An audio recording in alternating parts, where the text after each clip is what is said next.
नमस्कार, जोहार, मैं संजय और आप देख रहे हैं न्यूज़ झारखंड। चलिए जानते हैं सुबह से लेकर शाम तक की तमाम बड़ी खबरों को। अंतर्राष्ट्रीय संताल सरनाधर्म महासम्मेलन देश दुनिया से बोकारो के लुगुबुरु पहुंचेंगे श्रद्धालु। बोकारो जिला मुख्यालय से करीब 80 किलोमीटर दूर स्थित गोमिया प्रखंड के ललपनिया के लुगु पहाड़ आदिवासियों और संताल समाज का अंतर्राष्ट्रीय धार्मिक स्थल है।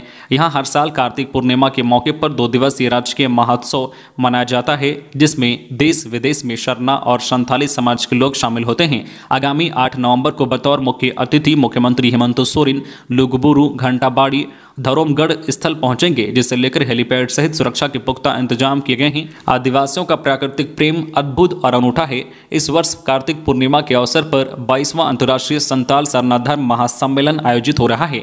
इसमें देश ही नहीं बल्कि दुनिया के 28 देशों के रहने वाले आदिवासी अनुयायी यहां पहुंचेंगे। उनमें लुगु बाबा को लेकर बड़ी आस्था है। जमीन से करीब 8 किलोमीटर ऊपर पहाड़ी पर स्थित लुगुबुरु घंटाबाड़ी जो है धरोमगढ़ स्थल पर आगामी 7 और 8 नवंबर को राजकीय महोत्सव का आयोजन हो रहा है।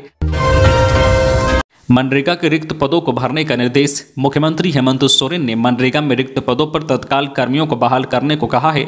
मनरेगा में 6,535 स्वीकृत पद हैं, 4,981 ही कार्यरत हैं, जबकि 1,554 पद अब भी खाली हैं।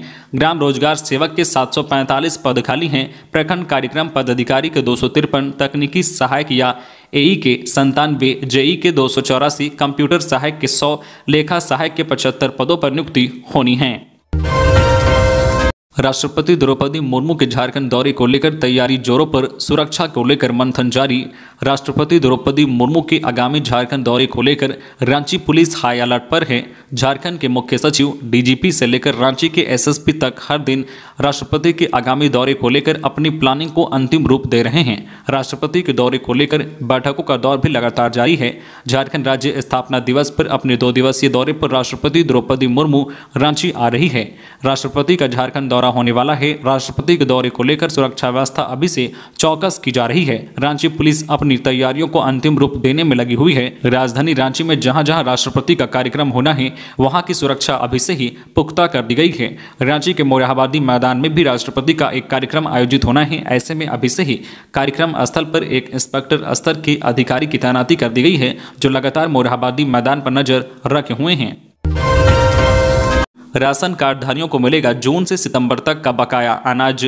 झारखंड में राष्ट्रीय खाद्य सुरक्षा अधिनियम और प्रधानमंत्री गरीब कल्याण अन्न योजना के तहत आवंटित खाद्य अन्नों का वितरण समय पर नहीं हो पाया है। अब खाद्य आपूर्ति विभाग की ओर से खाद्य अन्न लेने में वंचित राशन कार्डधारियों के बीच शेष अनाज के वितरण का निर्देश दिया गया है। वंचित राशन कार्डधारियों के बीच जून, जुलाई, अगस्त व सितंबर के शेष खाद्य अन्न का वितरण किया जाएगा। इसको लेकर जिला आपूर्ति पदाधिकारी रांची ने 12 नवंबर तक शेष खाद्य अन्न वितरण का आदेश दिया है। लाभुकों से संबंधित तिथि के अंदर खाद्यान्न उठाव करने का आग्रह किया है। खबरों में आगे बढ़ने से पहले आपसे रिक्वेस्ट है कि अगर आप चैनल को सब्सक्राइब नहीं किए हैं तो प्लीज चैनल को सब्सक्राइब करके बेल आइकन प्रेस कर दे, जिससे आपको झारखंड की हर छोटी बड़ी खबर का अपडेट आप तक पहुंचता रहे। चलिए बढ़ते हैं खबरों की ओर। दुकान पर गिरा 11,000 वोल्ट का तार, कोई हताहत नहीं। धनबाद कोयलांचल में रविवार की सुबह एक बड़ा हादसा टल गया। 11,000 वोल्ट की बिजली का तार एक दुकान पर गिर गया, जिसके बाद दुकान में आग लग गई। गनीमत यह रही कि उस वक्त दुकान में कोई नहीं था। फायर ब्रिगेड की टीम मौके पर पहुंची, जिसके बाद काफी मशक्कत के बाद आग पर काबू पाया गया। धनबाद में हाईटेंशन तार गिरने से हादसा हुआ है। ताजा मामला बैंक मोड़ थाना क्षेत्र का है, जहां पर गया पुल के नीचे बिजली का तार एक इलेक्ट्रॉनिक दुकान पर गिर गया। सुबह होने के कारण दुकान नहीं खुली थी, जिस कारण बड़ी घटना टल गई। यह इलाका वास्तव इलाकों में माना जाता है। सुबह सुबह यह हादसा होने के कारण एक बड़ी घटना टल गई और कोई हताहत नहीं हुआ। स्थानीय लोगों ने फायर ब्रिगेड के पहुंचने से पहले ही आग बुझाना शुरू कर दिया। आग ने 3 दुकानों को अपनी चपेट में लिया है। एक इलेक्ट्रिकल दुकान पूरी तरह से जलकर खाक हो गई है, वहीं 2 दुकानों को आंशिक नुकसान हुआ है। 8 को चंद्र ग्रहण। रांची में 9 और हजारीबाग में 10 मिनट देखेगा। 8 नवंबर को राज्य भर में चंद्र ग्रहण होगा। इस दिन रांची में 9 मिनट व हजारीबाग में 10 मिनट ग्रहण दिखेगा। चंद्र ग्रहण दोपहर 2:39 से शुरू होगा और शाम 6:19 तक रहेगा। दोपहर 3:46 से शाम 5:12 तक चंद्रमा पूरी तरह ढका रहेगा। लोगों को चंद्र ग्रहण सूर्यास्त के बाद दिखेगा।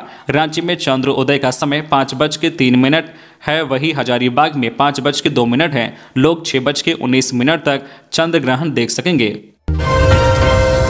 जमशेदपुर को योजनाओं की सौगात, कल सोमवार को मुख्यमंत्री करेंगे एमजीएम में अत्याधुनिक अस्पताल का शिलान्यास।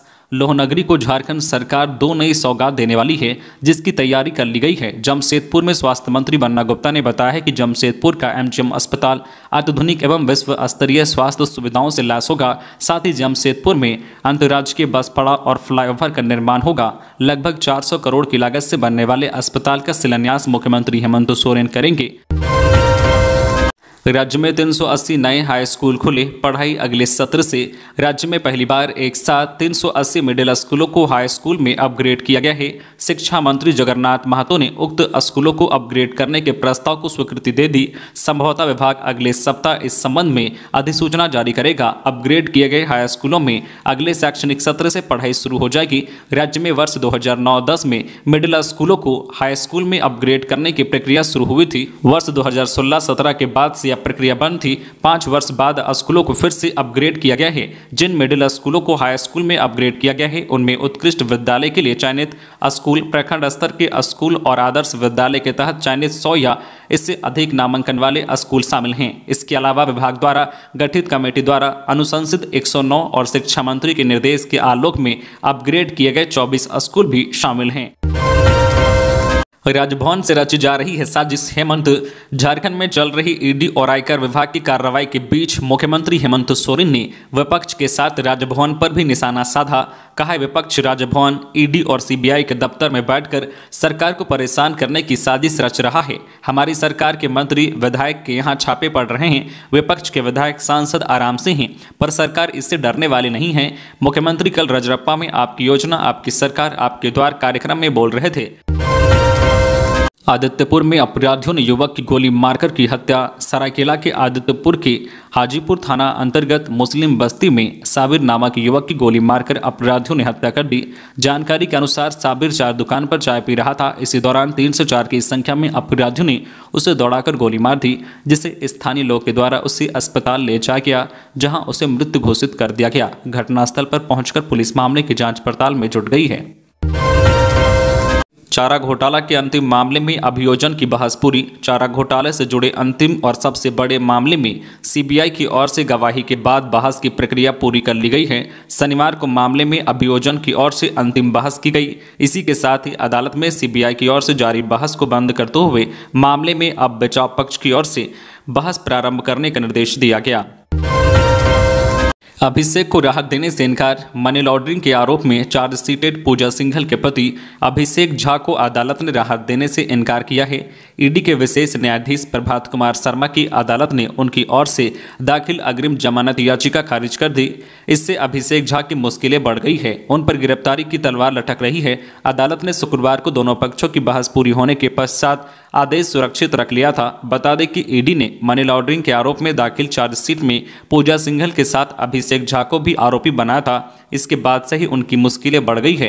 गिरफ्तारी से बचने के लिए बीते 13 सितंबर को अग्रिम जमानत की गुहार लगाते हुए अर्जी दाखिल की है, जिस पर सुनवाई हुई। गिरिडीह में दूध गर्म करने के दौरान गैस सिलेंडर में लगी आग, दिव्यांग की मौत। गिरिडीह शहर के गार्डेना गली में एक दिव्यांग की मौत गैस सिलेंडर में आग लगने के बाद झुलसकर हो गई। मृतक की पहचान कोडरमा जिले के शतगावा कोडरमा के खुंटा गांव निवासी रंजीत अग्रवाल के रूप में हुई है। बताया जाता है कि रंजीत और उसकी पत्नी दोनों दिव्यांग हैं। बीती रात रंजीत दूध गर्म करने के लिए गैस चालू किया था। इसी बीच अचानक गैस में आग लग गई और रंजीत बुरी तरह से झुलस गया। घर से धुआं निकलता देख आसपास के लोग मौके पर पहुंचे और किसी तरह रंजीत को निकाला, लेकिन तब तक रंजीत बुरी तरह से झुलस गया था, जिसके बाद उसे बेहतर इलाज के लिए बोकारो रेफर कर दिया गया। इलाज के क्रम में रंजीत की मौत हो गई। घटना के बाद परिजनों का रो रो कर बुरा हाल है। झारखंड में असिस्टेंट प्रोफेसर की नियुक्ति में अब नए ग्रेडिंग के आधार पर पीएचडी पॉइंट की बाध्यता खत्म। झारखंड में असिस्टेंट प्रोफेसर की नियुक्ति में अब विश्वविद्यालयों व कॉलेजों को मिली नए ग्रेडिंग के आधार पर पीएचडी पॉइंट की बाध्यता समाप्त होगी। नियुक्ति में झारखंड के युवाओं की अधिक से अधिक भागीदारी सुनिश्चित करने के लिए ऐसा किया जा रहा है। यूजीसी एक्ट 2018 के प्रस्ताव में झारखंड सरकार संशोधन करने जा रही है। शीघ्र ही इससे संबंधित प्रस्ताव कैबिनेट की बैठक में लाया जाएगा। सीमा पात्रा की जमानत पर सुनवाई पूरी, फैसला 9 को। घरेलू नौकरानी सुनीता खाखा के साथ प्रताड़ना के आरोप में जेल में बंद निलंबित भाजपा नेत्री व रिटायर्ड आईएएस की पत्नी सीमा पात्रा की जमानत याचिका पर अपील जज ST/SC के विशेष न्यायाधीश मनीष रंजन की अदालत में कल शनिवार को सुनवाई हुई। दोनों पक्षों की सुनवाई पूरी होने के बाद कोर्ट ने मामले में फैसला 9 नवंबर तक के लिए सुरक्षित रख लिया है। सुनवाई के दौरान पीड़िता सुनीता खाखा और मामले के सूचक कोर्ट में उपस्थित हुए। तो ये थी आज की झारखंड की टॉप बड़ी खबरें। इसी तरह झारखंड की हर छोटी बड़ी खबर देखने के लिए आप हमारे चैनल न्यूज झारखंड चैनल को सब्सक्राइब करके बेल आइकन प्रेस कर दीजिए, जिससे आपको झारखंड की हर छोटी बड़ी खबर का अपडेट आप तक पहुंचता रहे। तो आज के लिए बस इतना ही, हमें दीजिए इजाजत, फिर मिलते हैं नेक्स्ट न्यूज में।